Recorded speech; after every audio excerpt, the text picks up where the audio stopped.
స్వరాజ్యంలో మానవత్వం ఎటువైపు పోతుంది? ఇది స్వరాజ్య దేశమా, స్వర్ణాంధ్ర దేశమా అర్థం కాకుండా ఉంది. ఒకవైపు కులాలతో చనిపోతున్నారు, మతాలతో చనిపోతున్నారు. అసలు మానవత్వం ఉన్న మనిషి అనేవాడు కనబడుతున్నాడా? ఎక్కడ చూసినా నిజంగా ఏం జరుగుతుందో అర్థం కాని పరిస్థితిలో ఉన్నాము.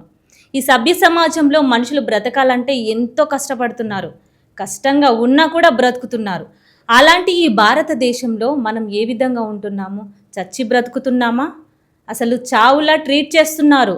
నిజానికి ఈ విషయం చెప్తే మీకు చాలా బాధిస్తుంది. ఒడిశాలో ఒక ఘటన మీరు చూసే ఉంటారు. ఇదివరకు రీల్స్ చాలా వచ్చాయి ఈ ఘటన పైన. అదేనండి, ఒక అక్క చనిపోయింది. అక్క ఖాతాలో ఉన్న డబ్బులు తీసుకోవడానికి తమ్ముడు పడ్డ ఆవేదన అంతా ఇంత కాదు.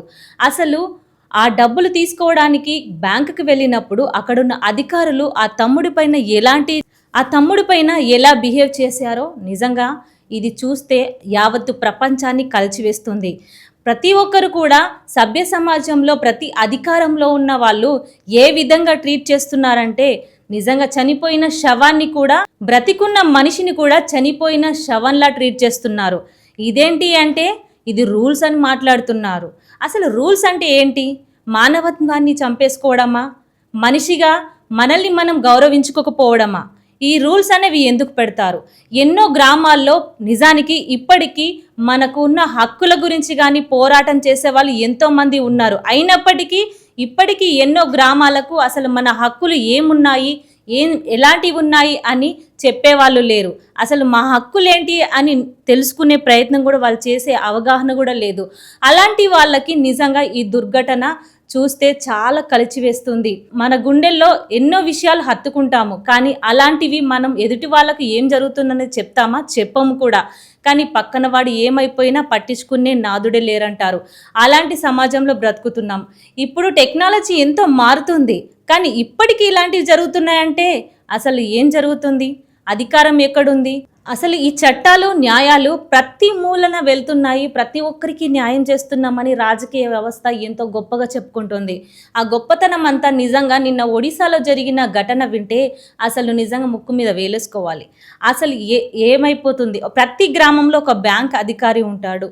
అసలు వాళ్ళకున్న హక్కులేంటి, వాళ్ళు ఎలాంటి లోన్స్ తీసుకుంటారు, ఏ విధంగా ఉంటారు, వాళ్ళకి గవర్నమెంట్ నుంచి ఎలాంటి లావాదేవీలు అందుతున్నాయి, ఎలాంటి సదుపాయాలు ఉంటున్నాయన్న కనీసం అవగాహన ఇవ్వలేని పరిస్థితిలో ఉన్నారంటే అక్కడున్న ఎమ్మెల్యేలు కానీ, అక్కడున్న రాజకీయ వ్యవస్థ కానీ ఏ విధమైనటువంటి పరిణామాల్లో ఉందో అనేది ఆలోచించుకోవాలి.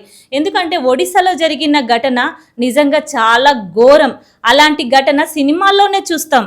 అలాంటిది నిజ జీవితంలో చూసామంటే అసలు ప్రపంచం ఏమైపోతుందో ఆలోచించుకోవాలి. రాబోయే రోజుల్లో ఎలా ఉండబోతుందో కూడా ఒక అంచనా వేసుకున్నా తప్పు లేదనొచ్చు. ఇక్కడ తన సోదరి బ్యాంకు ఖాతాలో దాచుకున్న డబ్బులు కావాలని తమ్ముడు వెళితే నామినీ ఎవరున్నారని క్వశ్చన్ వేశారు. మా అక్క లేదు, చనిపోయింది మొర్రో అన్నా కూడా వినకుండా ఖచ్చితంగా నామినీ పర్సన్ రావాలని డిమాండ్ చేశారు. దాంతో పాలుపోక ఆ తమ్ముడు చేసిన దుర్ఘటన ఇది. ప్రతిరోజు బ్యాంకుకు వెళ్ళి తన సోదరి డబ్బులు అడగగా ఆ అధికారులు విసిగించారు.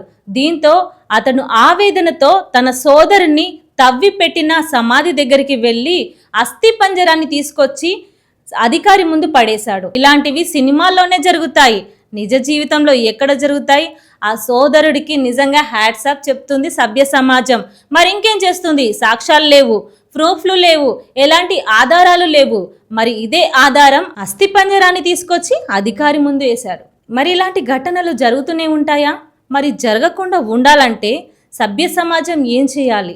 అధికార వ్యవస్థ ఏం చేయాలి? ప్రతి ఒక్కరు కూడా దీనిపైన ఒక్కసారి ఆలోచించి మీ అభిప్రాయాన్ని కింద కామెంట్లో తెలియజేయండి.